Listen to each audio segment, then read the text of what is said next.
नमस्कार दोस्तों, स्वागत है आपका एक्टिव अपडेट शो में। तो दोस्तों, लगातार खबरें निकल कर आ रही है कि चीन में कोरोना से हालत बेकाबू हो गए हैं। ब्लूमबर्ग की एक रिपोर्ट ने बताया है कि मंगलवार को चीन में एक दिन में 3 करोड़ 70 लाख केसेस आया है। हालांकि चीन ने सरकारी आंकड़ों में इसे सिर्फ 3000 केस ही बताए हैं। चीनी अधिकारियों ने लोगों को क्रिसमस पर घरों में रहने की सलाह दी है। लोग कोरोना के डर से ब्लड नहीं डोनेट कर रहे हैं, जिससे कि चीनी ब्लड बैंक में खून की भारी कमी हो गई है। कुछ रिपोर्ट्स यह भी कह रहे हैं कि ब्लड बैंक में सिर्फ 3 दिन का ही खून बचा हुआ है। चीन के शेंडोंग राज्य में, जिसकी आबादी 58 लाख है, वहां एक दिन में 5 लाख केस मिले हैं, लेकिन चीनी सरकार ने इस राज्य में सिर्फ 31 केस ही बताए हैं। अब दोस्तों, सवाल ये उठता है कि चीन अपने आंकड़ों को हमेशा कम ही क्यों दिखाता है? क्या उसे दुनिया में अपनी छवि खराब होने का डर सताता है? और महत्वपूर्ण बात ये कि दोस्तों, ये जो कोरोना का नया वेरिएंट है, जिसका नाम BF7 है, ये भारत में भी इसी तरह अपना प्रभाव दिखाएगी। भारत सरकार इसके लिए क्या कदम उठा रही है? तो चलिए दोस्तों, वीडियो को फटाफट शुरू करते हैं बिना आपका टाइम वेस्ट किए। तो दोस्तों,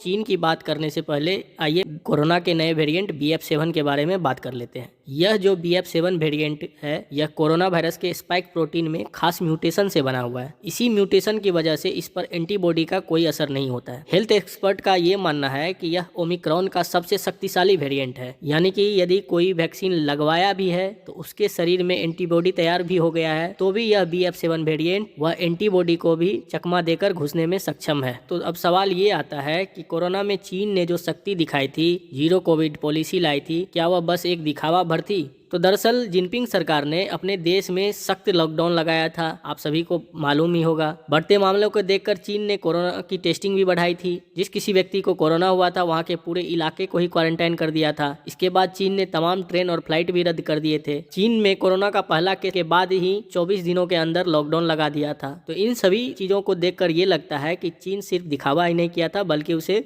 अपनाया भी था। चीन ये दावा करता है कि उन्होंने 6 महीने में ही अपनी वैक्सीन तैयार कर ली थी। और सबसे हैरानी की बात यह है कि चीन ने ट्रायल्स के नतीजे आने से पहले ही इस वैक्सीन को पेटेंट करवा ली, जिसके कारण लोगों का विश्वास भी इस वैक्सीन से उठ गया। और तो और इस वैक्सीन के कुछ साइड इफेक्ट भी देखने को मिले हैं, जिसके कारण लोगों का और भी ज्यादा भरोसा इस वैक्सीन से उठ गया था। वर्तमान स्थिति की बात की जाए दोस्तों, तो अभी स्थिति इतनी भयानक हो रही है कि 3 साल बाद ये जो कोरोना का नया वेरिएंट BF7 आया है, यह चीन में लगातार तहलका मचा रहा है। सारे के सारे हॉस्पिटल, उनके सारे कमरे और सारे बेड कोरोना के मरीजों से भरे पड़े हैं। मेडिकल स्टोर्स के सामने लंबी कतारें देखी जा रही है। इतना ही नहीं, मरीज डॉक्टर के सामने गिड़गिड़ाते नजर आ रहे हैं। डॉक्टर्स भी इतनी ज्यादा संख्या में कोरोना के मरीजों के इलाज से खुद भी संक्रमित हो रहे हैं। अब सवाल ये आता है दोस्तों कि चीन अपने आंकड़ों को इतनी ज्यादा छुपाता क्यों है, या फिर इतना कम करके ही क्यों बताता है? तो दरअसल बात ये है दोस्तों कि चीन वर्ल्ड का सुपर पावर बनना चाहता है। वह अमेरिका को पछाड़कर अपनी इकोनॉमी को नंबर 1 पे लाना चाहता है। ऐसे में दुनिया के सामने उसकी नकारात्मक छवि जाएगी